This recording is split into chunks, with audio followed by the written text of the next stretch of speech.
독일이 나온 유명한 음악가가 있습니다. 하이든이죠. 독실한 크리스찬인데요. 어느 날 많은 예술가들이 모였어요. 주제는 고난이 닥칠 때 어떻게 하느냐. 이러저런 이야기를 많이 했는데요. 하이든이 말했습니다. 우리 집에 작은 골방이 하나 있습니다. 나는 고난이 올 때마다, 마음이 외로울 때마다 골방에 들어갑니다.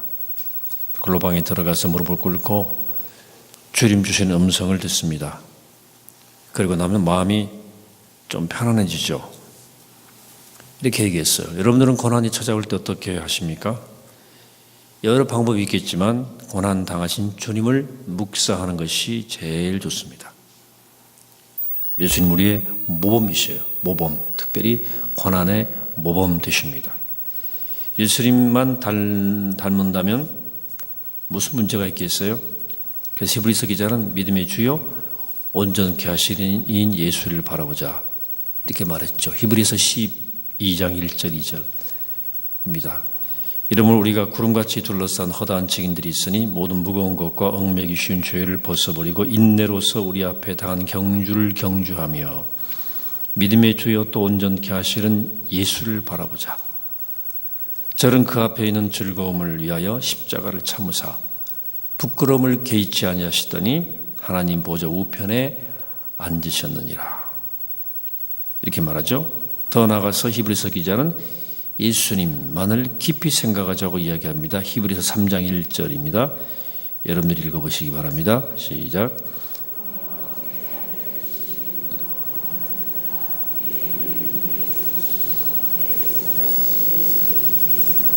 네, 예수를 깊이 생각하라.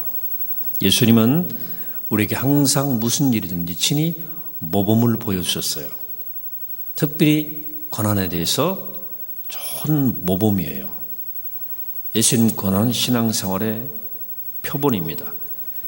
베드로는 예수님의 수제자였죠. 3년 동안 예수님과 먹고 자고 같이 지내면서 예수님의 고난의 성격을 잘 기록해 놓았어요. 한 일주일 정도만 선교여행 같이 다녀보면요. 그 사람이 굉장히 많이 보입니다. 겉으로 보던 것과 전혀 다른 모습도 보여요. 일주일만 같이 먹고 자도. 베드로는 예수님과 3년을 같이 붙어 다녔어요. 먹고 잔 거요. 예수님의 거의 모든 부분을 목격한 사람이 베드로입니다. 그리고 베드로는 주님의 고난에 대해서 많은 것을 본 거예요. 첫째, 주님의 고난은 애매하게 고난당해도 주님은 잘 참으셨어요. 예수님의 고난은 부당한 고난이에요. 자신의 죄 때문에 당하는 고난이 아니라 우리의 죄 때문에 당하는 애매한 고난이에요. 사실 억울해서 정말 못 참을 때 참을 수 있는 것이 참는 거죠. 죄를 짓고 매맞는 것은 당연한 거예요. 근데 아무 이유 없이 비난받고 애매한 소리를 들을 때 참을 수 있는 것이 정말 잘 참는 거죠. 아름다운 거죠. 그런데 이렇게 부당하게 고난을 받아도 하나님을 생각하면 참을 수 있다고 베드로가 말하는 거예요. 그래서 오늘 베드로전서 2장 19절의 얘기예요. 부당하게 고난을 받아도 하나님을 생각함으로 슬픔을 참으면 이는 아름다우나 죄가 있어 매를 맞고 참으면 무슨 칭찬이 있으리요. 그러나 선을 행함으로 고난을 받고 참으면 이는 하나님 앞에 아름다우니라. 저는 부당하다는 이 번역보다도 옛날 번역, 애매하기란 번역이 더 좋은 것 같아요. 부당하다는 말은 어쨌든 어떻든 하여간. 근데 설사 부당해도 부당하게 고난을 받는 것도 하나님을 생각하면 참을 수 있다. 이게 베드로의 결론이에요. 하나님이 얼마나 참으시는 분인지 성경은 누누이 말해주고 있어요. 노아 시대에도 하나님이 120년을 참으셨어요. 또 지금도 하나님이 아주 오래 참으신다고 베드로가 말해주고 있어요. 베드로 후서 3장 8절의 말씀입니다. 사랑하는 자들아 죽기에는 하루가 천년 같고 천년이 하루 같은 이 한 가지를 잊지 말라. 주의 약속은 어떤 이에 더디다고 생각하는 것 같이 더딘 것이 아니라 오직 너희를 대하여 오래 참으사 아무도 멸망하지 않고 다 회개하기에 이르기를 원하시느니라. 사람들은 자기 경험 이상을 넘을 수가 없죠. 베드로는 예수님을 3년 이상 따라다니면서 정말로 애매한 고난을 당하시는 예수를 수없이 목격했어요. 그러나 그때마다 주님께서 잘 참으셨어요. 또 참으시니까 그 결과가 참 좋았음을 그는 기억하고 있었어요. 그리고 이 베드로 전설을 썼을 거예요. 이런 말을 하고 있는 베드로의 마음속에는 아마도 겟세마네 동산의 추억이 자리 잡고 있었을지 모르겠어요. 예수님 겟세마네 동산에서 기도하시던 밤에 잡히셨습니다. 그렇죠? 온 주님께 다가온 무리들이 예수님을 몽둥이로 들고 잡으러 왔지 않습니까? 근데 이때 베드로가 칼로 말고의 귀를 잘랐어요. 예수님이 칼로 썰어대는 칼로 망해. 그러면서 말고의 귀를 고쳐주셨죠. 그래서 베드로는 이렇게 부당하게 고난을 당해도 하나님을 생각하면 참을 수 있겠구나 라고 예수님을 기억한 거예요. 예수님은 아무리 애매하게 고난을 당해도 참으시는 분임을 베드로는 목격한 거예요. 또 주님은 고난당하는 것에 본이 되셨다는 거죠. 예수님의 고난은 우리에게 고난의 본을 보여주시는 고난입니다. 예수님은 고난의 완전한 본보기예요. 그래서 베드로가 21절에서 말씀합니다. 이를 위하여 너희가 부르심을 받았으니 그리스도도 너희를 위하여 고난을 받으사 너희에게 본을 끼쳐 그 자취를 따라오게 하려 하셨느니라 그랬어요. 본이란 말의 원어는 휘포크라모스예요. 이 말은 마치 붓글씨를 배우는 사람들이 보고 쓰는 그 글씨 본을 말하고 있어요. 모든 학생들이 이 글씨와 똑같이 써야 돼요. 군대 훈련 받을 때 조교가 있어요. 조교가 먼저 조교 앞으로 조교가 시범을 보여요. 그러면 조교가 시범을 보이면 그대로 해야 돼요. 아니면 몇 번이고 또 반복해야 됩니다. 될 때까지 해야 돼요. 본대로 해야 돼요. 군대에서는 시범이라고 말합니다. 조교가 시범을 보여준 대로 해야 돼요. 예수님이 고난을 당할 때 어떻게 해야 될지에 대한 본이에요. 너도 이렇게 해라 고난 당할 때 라고 부탁하신 거예요. 예수님이 본이에요. 예수님처럼 고난받아야 돼요. 예수님 원래 6월절에 죽으시기에 예정돼 있었어요. 6월절이 어린 양이 예수님이에요. 근데 유대인들이 예수님을 초막절에 죽이려고 벼르고 있었어요. 그때 예수님이 갈릴리 주변에서 일하고 계셨어요. 초막절에는 모든 백성들이 다 예루살렘을 올라가는 절기예요. 그때 예수님이 이스라엘들에게 이렇게 말씀하셨습니다. 요한복음 7장 1절 2절이에요. 이후 예수께서 갈릴리에서 다니시고 유대에서 다니려 아니하시면 유대인들이 죽이려 함이라. 유대인들의 명절인 초막절에 가까운지라. 8절에 이렇게 말씀하시죠. 너희는 명절에 올라가라. 나는 내 때가 아직 차지 못하였으니 이 명절에 아직 올라가지 아니하노라. 내 때가 아니라는 거죠. 이 말씀하시고 갈릴리에 머물러 계시니라 그랬어요. 조금 더 내려가면 그런데 이상한 것이 나오는데 14절이에요. 14절.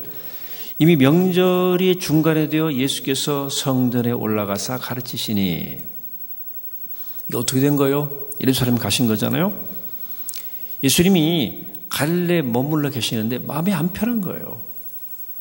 아직 때는 아닌데 저들이 예수님을 이제 해하려고 음모를 꾸미는 것을 아시고 그렇다면 하루빨리 올라가자 하고 고난 받으시려고 예루살렘에 그냥 올라가신 거예요. 여러분 누가 고난 당하는 걸 좋아하겠어요? 그러나 주님께서는 고난 당하실 것을 아시고 그냥 올라가신 것 자초한 고난이에요. 하나님의 뜻이 거기 있고 내가 그 길을 가야 한다면 일찌감치 가자. 매도 먼저 만난 게 낫지. 이게 고난의 모범이에요. 우리도 주님이 원하시는 곳이라면 고난 당해도 그냥 가야 돼요. 바울처럼 죽음이 기다리고 있더라도 가야 하는 거예요. 언젠가 장수는 전쟁 전쟁터에서 죽어야 한다는 글을 본 적이 있어요. 이런 내용이에요. 장수는 전쟁터에서 죽어야 영광입니다. 소방수는 불 끄다가 죽으면 영광이고, 기자는 취재하다가 죽으면 최고로 아름다운 죽음입니다. 후지산이 폭발할 때 기자 한 명이 근접 촬영을 시도하다가 용암이 흐르는 것을 피하기 위하여 피하지 못해서 용암이 덮쳐서 죽었습니다. 그의 품 안에는 최후까지 몰려오는 용암을 생생하게 찍은 사진기가 안겨 있었습니다. 그 카메라를 꼭 안고 죽었기에 그 안에 생생한 사진이 고스란히 보관되어 있었습니다. 누구도 촬영할 수 없는 사진을 남기고 죽었습니다. 기자는 현장에서 죽으면 길이 남는 죽음입니다. 고상돈 씨는 우리나라 사람으로서 히말라야 산을 처음 등반한 사람입니다. 두 번째 등반하다가 그 산에서 죽었습니다. 고향 제주도 한라산 1100고지에 무덤이 있습니다. 산 사람이기에 산을 말하죠. 산에서 죽어 산에 묻혔습니다. 장수는 전쟁터에서 죽어야 됩니다. 한 글이었어요. 제가 그걸 보면서 그럼 목사는 어디서 죽어야 되나? 장수는 전쟁터에서 죽어야 된다는데 나는 그럼 어디서 죽어야 되나? 하는 생각이 들었어요. 그래서 어디서 죽을지 생각이 정리가 안 되더라고. 주님께 물어봤어요. 교회에서 죽자니 은퇴 전에 죽어야 되잖아. 그래, 주님, 저는 어디서 죽어야 됩니까? 마음에 응답이 있었어요. 어디서 죽느냐가 중요한 게 아니고 죽는 날까지 무슨 일을 하다가 죽는가가 중요하다. 그렇지. 그래, 복음을 위해서 십자가 지고 고생하다가 좀 죽어야 되겠다라고 생각했어요. 복음을 위해서 일하다가 쓰러져 죽어야 되겠다. 놀다 죽지 말고 노년에. 고난당하신 주님 그 마지막 모습 좀 흉내라도 내야 되겠다 하는 생각이 들었어요. 여러분도 예수님 본을 와서 예수님 흉내 조금 내다가 가시기를 바랍니다. 말년에 너무 편할 생각하지 마세요. 제발. 좀 기도도 하고 그래야지. 기도라서는 부족한데. 예수님 흉내 좀 내다가 가시길 축복합니다. 예수님께서는 욕을 바르셔도 욕을 하지 않으셨어요. 예수님은 욕하는 사람들을 향해서 같이 욕하지 않으시고 오히려 기도하셨습니다. 베드로가 이런 모습을 멀리서나마 똑똑히 보았어요. 예수님 십자가에 못 박히실 때 일이죠. 로마 병정들은 예수님 못 박았고 사람들의 예수님을 조롱했습니다. 심지어 침 뱉고 막 난리쳤어요. 그때 예수님은 이렇게 말했죠. 아버지여 저희를 사하여 주옵소서. 저들은 저들이 하는 것을 알지 못하나이다. 그리고 도리어 기도했다. 유명한 장면이죠. 이런 모습을 목격했기 때문에 베드로가 이렇게 쓰고 있는 거예요. 오늘 베드로 전서 2장 22절. 그는 죄를 범하지 아니하시고 그 입에 거짓도 없으시며 욕을 당하실 때 맞대어 욕하지 아니하시고. 이게 주님의 자세예요. 방울뱀은 몹시 화가 나면 제 몸을 물어서 제 몸에 상처를 내는 동물이에요. 방울뱀이. 인간이 꼭 방울뱀 같아요. 화가 나면 폭발하면 상대방을 불편하게 하는 것 같지만 사실은 자기 몸을 치는 거예요. 그 화가 나를 치고 나가는 거거든요. 나를 먼저 때리는 거예요, 몸이. 그래서 화병 생기는 거죠. 화병은 모든 병의 원인이에요. 그러니까 화를 잘 다스려야 돼요. 일반적으로 화를 잘 내는 사람은 상처가 많고 일반적으로 이해심이 적어요. 치유된 사람, 또 깊은 사람은 화를 적게 내요. 화를 잘 다스려야 됩니다.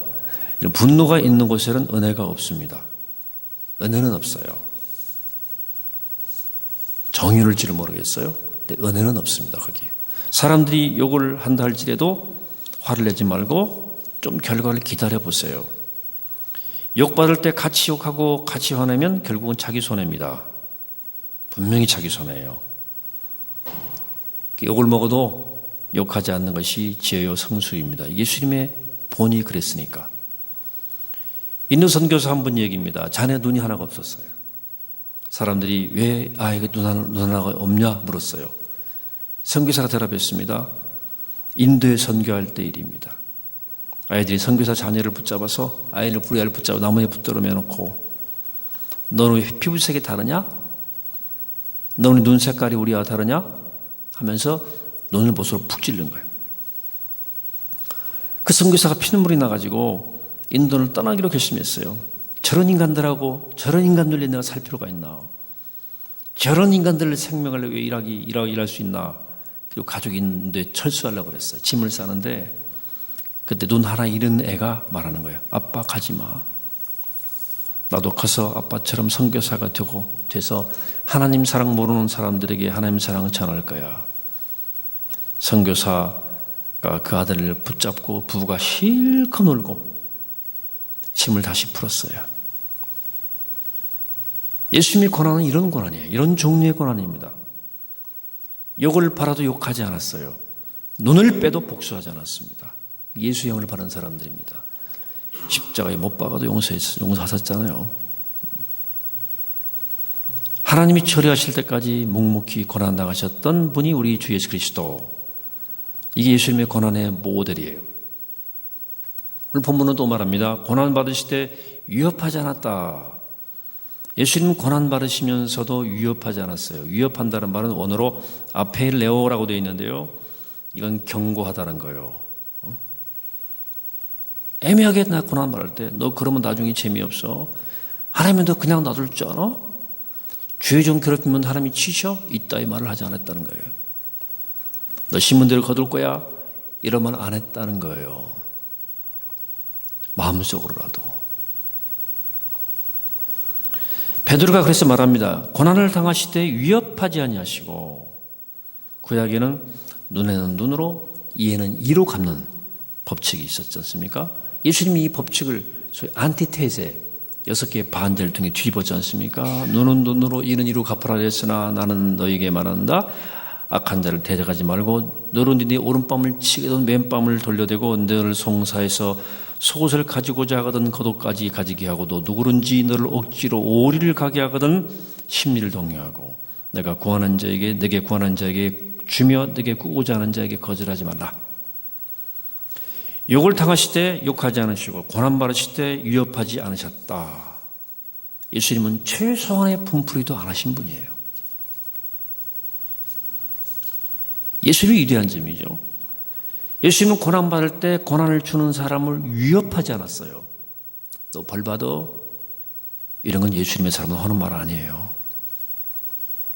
어린 양같이 그냥 당하는 게 예수님의 모델이에요. 끝으로 공의로 모든 것을 하나님께 부탁했어요. 베드로는 예수님이 고난당하는 모습을 오늘 보면 23, 24, 25 쭉 한번 다시 보죠. 교독에서 보겠습니다.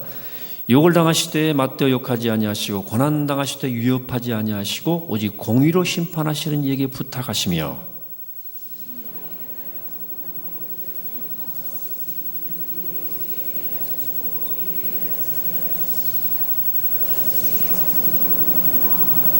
25절입니다.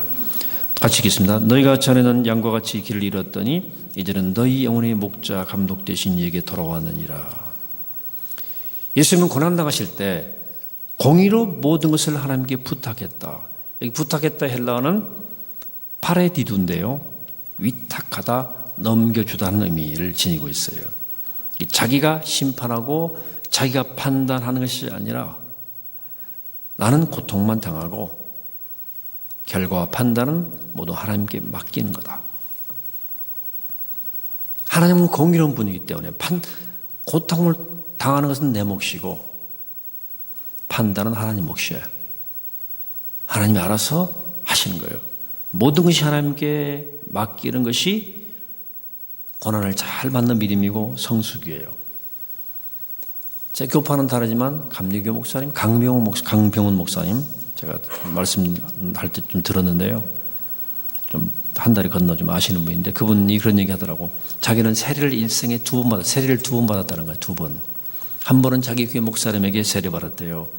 그리고 한 번은 교회에서 어떤 집사가 장로 안 시켜준다고 물 한 통 가지고 와서 물에 부어버렸대요. 뭐야! 하고 물 한 통 붓더래요. 그래서 목사님이 그래 웃으면서 말했대요. 이제 시원하냐? 그랬대요. 목사님이. 너 시원하냐? 그랬대요. 이 사람이 멀쩡해 가지고 돌아가서 그 다음부터 착실한 교인 돼 가지고 교회를 잘 섬겼대요. 그냥 집사로. 여러분 고난 받을 때 공의 하나님께 맡기고 참을 수 있는 것이 예수님의 모범이에요. 모든 건 하나님께 맡기고 조용히 살면 하나님이 다 바로잡아 주시고 다 해결해 주십니다. 시간이 참 좋은 재판관인데요. 더 좋은 재판관이 있어요. 하나님이에요. 하나님입니다. 여러분 일단 좀 세월 지나면 다 밝혀져요. 그러나 정말로 좋은 재판관은 하나님이에요. 그렇죠? 예. 예수님은 우리가 고난을 당할 때 어떻게 해야 되는가에 대해서 중요한 본을 보여준 거예요. 너 애매하게 고난받아도 나처럼 참아라. 죽을 것 같지 억울해서 참아라. 그리고 예수님이 고난당하신 본인이 되셨으니까 나보고 참고 어떻게 예수님은 욕을 받아도 욕하지 않으셨다. 고난당하도 위협하지 않았다. 공의로 하나님께 다 모든 걸 부탁하셨다. 이 예수님의 본을 따라서 여러분도 어떤 고난을 당해도 십자가를 바라보고 넉넉하게 승리하는 주의 백성들 되시기를 주님으로 간절히 축원합니다. 기도하시겠습니다. 하나님, 인생을 살다 보면 정말 애매하고 억울한 고난도 있고 애매하게 억울을 먹을 때도 있고 고통당할 때가 있지만 예수님을 본을 삼아 예수님처럼 우리가 살게 도와주옵소서.